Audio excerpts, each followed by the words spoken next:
ওই দিন শবে বরাতের ছুটি ছিল, তো বরমশায় আমি রেডি হয়ে যাব শাঁখারী বাজার। অনেক দিন মন্দিরে যাওয়া হয় না। তো দেখেন ও কি সুন্দর হাসি দিচ্ছে। আমি ভিডিও ধরলেই ও এরকম করে। তো এই তো চলে আসছি শাঁখারী বাজার। আসলে অনেক দিন মন্দিরে না গেলে মনটা ভালো লাগে না। তো চলে আসলাম এখানে।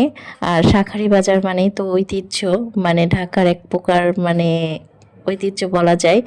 তো এখানে খুব ভালো লাগে আসলে, আর বরমশাই অনেক পছন্দ করে, ওরও ভালো লাগে। আসলে এই এরিয়াটা এত সুন্দর বলার কথা না। মানে এখানে একটা পুরাতন যে ভাইব বা গন্ধ সেইটা আসে। আর এই জায়গায় তো অনেক রকম শাখা, তারপরে অনেক কিছু পাওয়া যায়। আর এই যে মায়ের মন্দির, এখানে কিন্তু মানে এক ধাপ আগালেই শুধু মন্দির আর মন্দির। তো এইখান থেকে এই যে আগরবাতিগুলো কিনবো, মানে এটা দেখি অনলাইনে। তো ভাবলাম যে কিনে নিয়ে যে ব্যবহার করে দেখি কেমন হয়। তারপর এখানে একটু ফুলও নিয়েছি পূজার। আর এই যে দেখেন, মানে ঐতিহ্য বলবো না কেন, এই যে হচ্ছে ঢাকায় কোথাও কি আপনি ঘুড়ি দেখতে পাবেন? পাবেন না, এখানে আসলেই সেটা পাওয়া যায়। তো একটু সিঙ্গারা কিনে খাইলাম। আর এখান থেকে আমার বড় ননদের জন্য এক জোড়া শাঁখা নিব।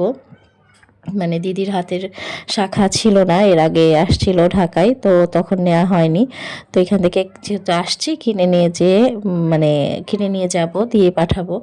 আর দুপুরের খাবার এখানেই খাবো। তো ভাবলাম যে একটু নিরামিষই খাই, কারণ আগের দিন তো ওই যে বড়মশাইয়ের জন্মদিন ছিল, ভারী খাবার খাওয়া হয়েছে।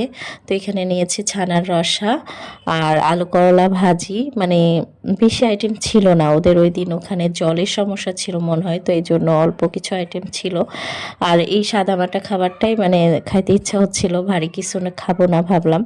তো যাই হোক, খাওয়া দাওয়া করি, ভিডিওটাই পর্যন্ত।